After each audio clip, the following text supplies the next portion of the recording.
Good evening to all. ఈ రోజుతో జిల్లాలో మీకు తెలుసు లాస్ట్ 18th రోజున మనం నోటిఫికేషన్ ఇవ్వడం జరిగింది.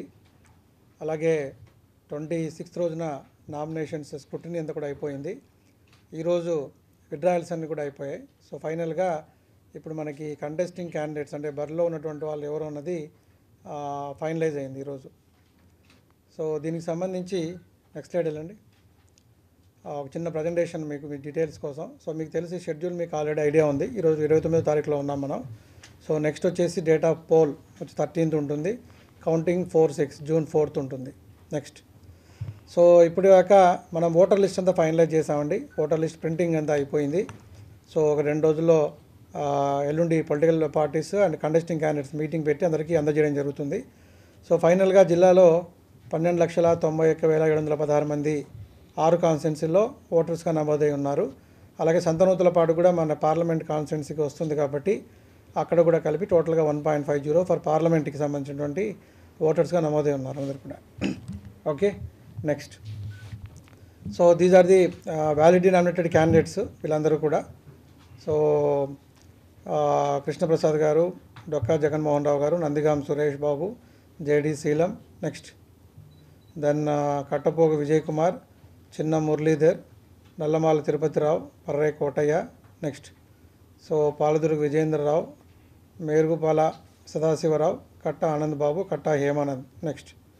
సో వీళ్ళల్లో కొండూరు కిరణ్ కుమార్, గడ్డే విజయలక్ష్మి, పుస్స నాగరాజు నెక్స్ట్. సో వీళ్ళందరూ కూడా ఇప్పుడు మనకి కంటెస్టింగ్ క్యాండిడేట్స్గా ఫైనలైజ్ అయి ఉన్నారు. టోటల్గా 15 పార్లమెంట్ నుంచి. So this is the number. పార్లమెంట్లో టోటల్గా 15 మెంబర్సు, వేమూరులో 15 మెంబర్సు, రేపల్లిలో 14 మంది, బాపట్ల అసెంబ్లీ కాన్స్టిట్యున్సీలో 15 మంది, పర్చూరులో 15 మంది, అద్దంకి 15, చీరాల 15, టోటల్గా 104 మెంబర్సు పార్లమెంట్ అండ్ అసెంబ్లీకి సంబంధించి అందరూ కూడా కంటెస్టింగ్ క్యాండిడేట్స్గా ఉన్నారు next. So critical polling stations అన్నీ కూడా ఐడెంటిఫై చేయడం జరిగింది. టోటల్గా 337 పోలింగ్ స్టేషన్స్ చేసాం.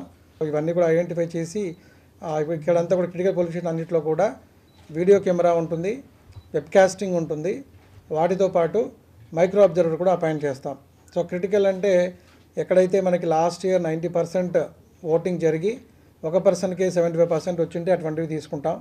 అలాగే ఈసారి వెబ్కాస్టింగ్ దాదాపు 68% కేంద్రాల్లో, అంటే దాదాపు 1510 పోలింగ్ కేంద్రాలు టోటల్గా జిల్లాలో ఉంటే దాంట్లో 1030 దాకా అన్నీ కూడా మనం వెబ్కాస్టింగ్ కవర్ చేస్తున్నాం. మీరు విశ్వశాంతి ఇంగ్లీష్ మీడియం స్కూల్, రేపల్లెలో ఏబిఆర్ డిగ్రీ కాలేజ్, బాపట్లలో బాపట్ల పబ్లిక్ స్కూల్, పర్చూర్లో BAR and TA junior college Parchur, అద్దంకిలో ప్రకాశం గవర్నమెంట్ జూనియర్ కాలేజ్, చీరాల్లో Saint Ann's engineering and technology, then అందరికీ కూడా reception centre Bapatla engineering college. అలాగే సంతనూతలపాడులో కూడా వాళ్ళ జిల్లాలో అక్కడ డిస్పాచ్ అండ్ రిసీవింగ్ సెంటర్స్ ఉన్నాయి. చేసాం. మ్యాక్సిమం అంతా స్టాఫ్ కూడా ఆర్డర్స్ కూడా వెళ్ళిపోయాయి నిన్న. అందరికి కూడా ఫస్ట్ randomize చేసి అసెంబ్లీ కాన్స్టిట్యున్సీ అలాట్ చేయడం జరిగింది. Next 2 days before of poll కింద ఆ రోజు పోలింగ్ స్టేషన్స్ కూడా అలాట్ చేయడం జరుగుతుంది.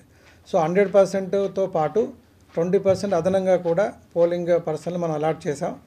సో అందరికీ ఆర్డర్స్ కూడా వెళ్ళిపోయాయి. అలాగే పోలీస్ పర్సనల్ సంబంధించి ఎస్పీ గారు మీకు చెప్తారు. అందరికీ పోలింగ్ పర్సనల్స్ అందరికీ ట్రైనింగ్ ఆల్రెడీ ఒక ట్రైనింగ్ 15/4 అయిపోయింది.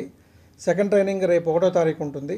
అలాగే థర్డ్ ట్రైనింగ్ 6వ తారీఖు along with the postal ballot ఉంటుంది వాళ్ళందరికీ కూడా 6వ తారీఖు రోజున పీఓస్ అండ్ ఏపీఓస్కి నెక్స్ట్.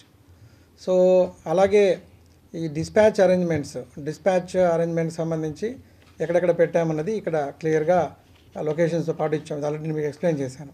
చాలా డీటెయిల్గా చెప్పడం జరిగింది. ఈరోజు నామినేషన్స్ విత్డ్రాల్ తర్వాత క్యాండిడేట్ లిస్ట్ ఫైనలైజ్ అయింది. సో ఇప్పుడు 13th May రోజున మనకి పోలింగ్ జరుగుతుంది. సో పోలింగ్కి పోలీస్ డిపార్ట్మెంట్ నుంచి అన్ని రకాల మేము అరేంజ్మెంట్స్ చేస్తున్నాము. సో మన జిల్లాలో మొత్తం 1510 పోలింగ్ స్టేషన్స్ ఉంటే దాంట్లో 337 పోలింగ్ స్టేషన్స్ క్రిటికల్ కింద, అంటే అక్కడ కొన్ని సమస్యలు ఉన్నాయి అని మనం గుర్తించడం జరిగింది. సో ఎక్కడైతే క్రిటికల్ పోలింగ్ స్టేషన్స్ ఉన్నాయో అక్కడ ఎక్కువ ఫోర్స్ పెట్టడం జరుగుతుంది. సో అన్ని చోట్ల పటిష్టంగా బందోబస్తు పెట్టడం జరుగుతుంది. So that polling happens in a free and fair manner. So ఎక్కడైతే ఈ సమస్యాత్మక గ్రామాలు ఉన్నాయి అక్కడ అన్ని చోట్ల మనం ముందుగానే ప్రివెంటివ్ మెజర్స్ తీసుకోవడం జరిగింది. సో అక్కడ బీఎస్ఎఫ్ ఫోర్స్ ఏదైతే మన జిల్లాకి వచ్చి ఉందో, సిఏపిఎఫ్ వచ్చి ఉంది, దాంతో ఫ్లాగ్ మార్చ్లు చేయడం, అదేవిధంగా అన్ని చోట్ల ఎవరైతే ట్రబుల్ మాంగర్స్ ఉన్నారో, రౌడీ షీటర్స్ ఉన్నారో, సస్పెక్ట్ షీటర్స్ ఉన్నారో వారందరినీ బైండ్ ఓవర్ చేయడం జరిగింది. అదేవిధంగా ఎస్ఐస్, ఇన్స్పెక్టర్స్ విలేజ్ విజిట్ చేసి అక్కడ మీటింగ్ పెట్టడం, అందరికీ ఏమేం ప్రాబ్లమ్స్ ఉన్నాయి అది తెలుసుకోవడం, ఎక్కడైనా భయభ్రాంతాలకి గురి కాకుండా అందరూ ఫ్రీ అండ్ ఫెయిర్ మేనర్లో పోలింగ్ జరగాలనే ఉద్దేశంతో మనం అన్ని ప్రివెంటివ్ స్టెప్స్ అన్నీ